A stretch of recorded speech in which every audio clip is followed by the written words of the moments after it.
புதுக்குடியிருப்பு மற்றும் கரைத்துறைப்பட்டு பிரதேச சபைகளுக்கான தேர்தல் கடமைகளுக்கு அந்த பிரதேச அரசு அதிகாரிகளை இணைத்துக் கொள்ளப் போவதில்லை என தேர்தல்கள் செயலகம் தெரிவித்துள்ளது. வேறு பிரதேச அரசு அதிகாரிகளை தேர்தல் கடமைகளுக்காக இணைத்துக் கொள்ள உள்ளதாக பிரதி தேர்தல்கள் ஆணையாளர் எம் முகமது குறிப்பிடுகின்றார். புதுக்குடியிருப்பு மற்றும் கரைத்துறைப்பற்று ஆகிய பிரதேச சபைகளுக்கான தேர்தல் எதிர்வரும் 28ஆம் தேதி நடைபெற உள்ளது.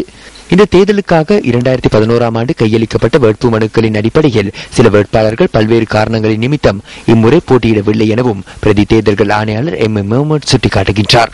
எதிர்வரும் 28ஆம் தேதி நடைபெறவிருக்கின்ற முல்லைத்தீவு மாவட்டத்தின் பொதுக்குடியிருப்பு கரைத்துறைப்பற்று ஆகிய பிரதேச சபை தேர்தலின் போது குறித்த பிரதேசத்தில் உள்ள அரசாங்க உத்தியோகத்தர்களுக்கு தபால் மூல வாக்களிப்பதற்கான வசதிகள் செய்து கொடுப்பதற்கான கால அவகாசம் போதியதாக காணப்படாமையினால் அவர்களுக்கு வாக்களிப்பு நிலையங்களுக்கு நேரடியாக சென்று வாக்களிப்பதற்கான வசதிகள் செய்து கொடுக்கப்படுவதோடு அவர்களை தேர்தல் கடமைகளில் ஈடுபடுத்துகின்ற பொழுது குறித்த வாக்களிப்பு தினத்தன்று நடைபெறுகின்ற வாக்கெண்ணில் இணைத்துக் கொள்ளப்படுவதற்கான நடவடிக்கைகள் மேற்கொள்ளப்பட்டு வருகின்றன. தேர்தலில் பங்கு பெற்றுவதற்காக 2011ஆம் ஆண்டு தமது பெயர் குறித்த நியமனங்களை சமர்ப்பித்த வேட்பாளர்களில் சிலர் வெளிநாடு சென்றுள்ளதாகவும் இன்னும் சிலர் தேர்தலில் போட்டியிடுவதற்கான விருப்பம் தமக்கு இல்லை என தெரிவித்துள்ளதாகவும் அத்தோடு 2 வேட்பாளர்கள் ஏற்கனவே மாகாண சபை உறுப்பினர்களாக